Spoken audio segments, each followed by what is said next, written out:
পুনৰ দেশ কঁপাই যোৱা এক ভয়ংকৰ ৰেল দুৰ্ঘটনা সংঘটিত হয়।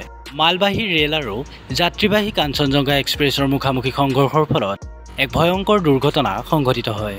এই ঘটনাৰ ফলত বহু লোকৰ মৃত্যুৰ লগতে বহুতৰো আঘাতপ্ৰাপ্ত হোৱা বুলি জানিব পৰা গৈছে।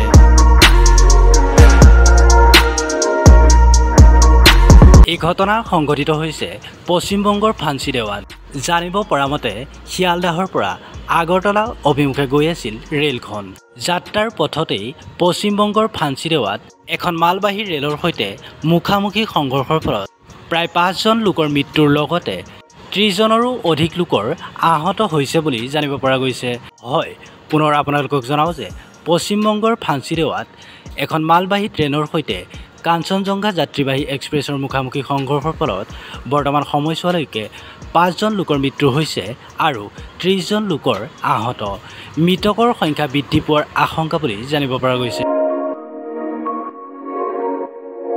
আৰু এই ৰেল দুৰ্ঘটনাৰ পিছতেই যাত্ৰী আৰু আত্মীয়ৰ বাবে 3টাকৈ হেল্পলাইন নম্বৰ মুকলি কৰি দিয়া হৈছে।